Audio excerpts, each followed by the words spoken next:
between Samaria and Galilee. As he entered a village, 10 lepers approached him. Keeping their distance, they called out, saying, "Jesus, Master, have mercy on us."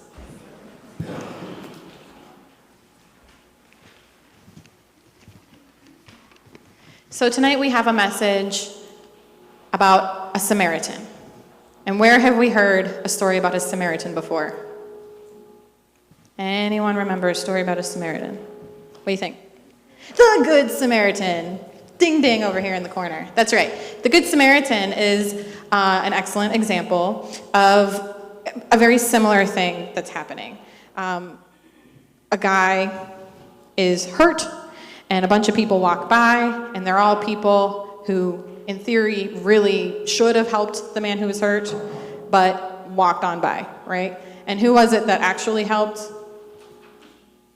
Not Jesus. Not God. The Good Samaritan. He's the ringer over here. The Good Samaritan is the one who actually helped. And it's surprising because the Samaritan was the one who really should have been walking on by, had no business helping someone on the road because they were a foreigner, they're dirty, we hate the Samaritans, they're awful, they're unclean, you touch them, you're doomed, it's just nasty stuff. That's how we feel, and by we I mean the Jews at the time, felt about the Samaritans. So, why is there all of this pain and anger about Samaritans? I don't know, yeah, it's a good question. I'm going to give you my limited understanding of the history of Samaria and the Jews, is that the Samaritans, way centuries before this story even comes about, shared the same lineage as the Jews at the time. So they all come from the same ancestors. But as countries and territories and stuff progress, they went their separate ways, and they were no longer worshiping God. They kind of started to do their own thing, and there was a lot of political discord, and there was a lot of religious discord. And all of a sudden, Samaria is surrounded by Jews, and they hate each other. Just hate. And I don't like to use the word hate because it is a really powerful word that I think we throw around a lot. Like, I don't like you, I hate you, right? We don't often hate people, I think, in our day-to-day lives. But this kind of relationship between the Jews and the Samaritans, this was hate. And I started to think about hate and people who hate other people in this really profound, deep-rooted, like, you were born to hate this other person kind of way. And I thought, where have I heard that before?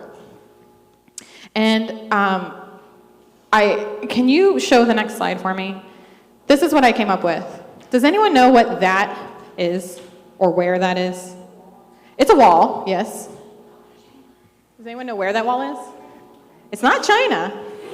It is in Northern Ireland. So this is from the Irish conflicts in Northern Ireland. So this is kind of an interesting story.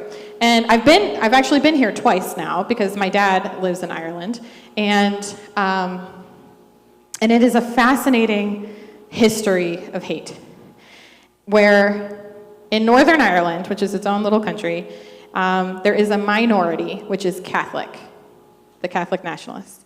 And it's not often in the history of Christianity that Catholics are in the minority, so it's kind of an interesting dynamic.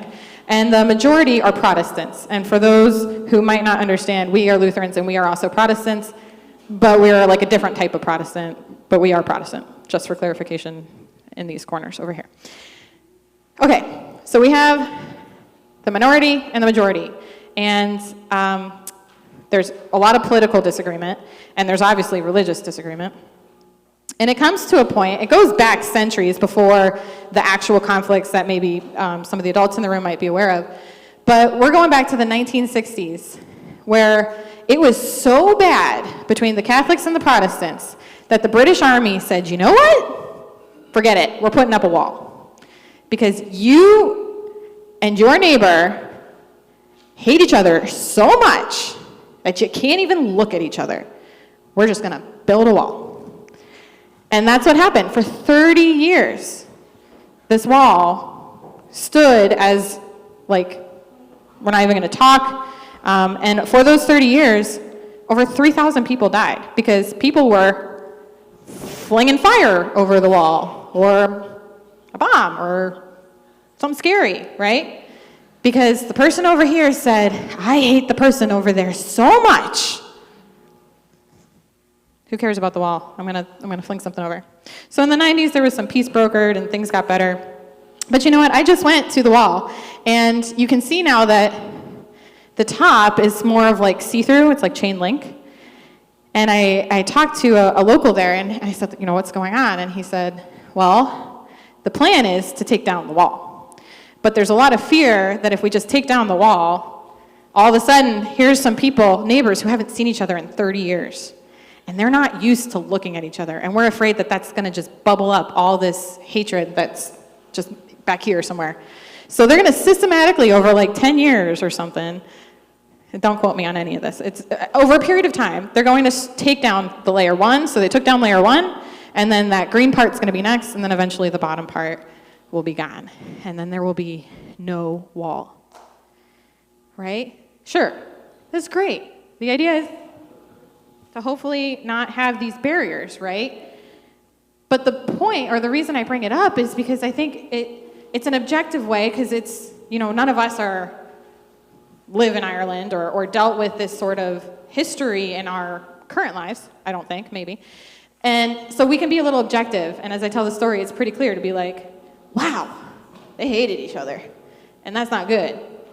But maybe as we start to think about our own lives, you can start to see conflicts that are happening in our own culture, in our own history, U.S. history and current U.S. politics, that make us say, maybe we need to lift ourselves up out of this and look down in an objective way and see what history is teaching us and where things fall. So what on earth does this all have to do with the gospel lesson? It's a good question. Am I moving around too much for you, Scott? Okay, sorry.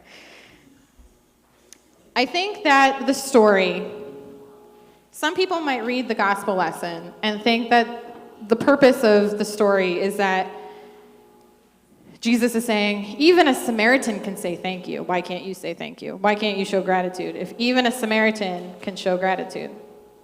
And I don't think that's the moral of the story. I think the moral of the story is that everyone is loved by God.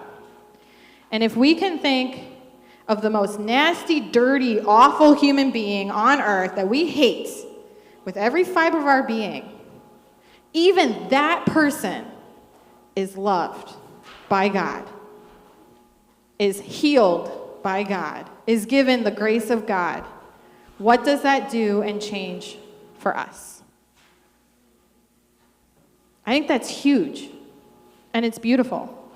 Because at the end of the day, God sacrificed his only son, God's only son, for us. Not us here, not them over there, all of us. Because God recognizes the humanity in every single person, regardless of what side of the wall you're on, what side of the fence, Samaritan, Jewish, Catholic, Protestant, all of us. So what I want you to take away from today, if anything, maybe it's the pictures, I don't know,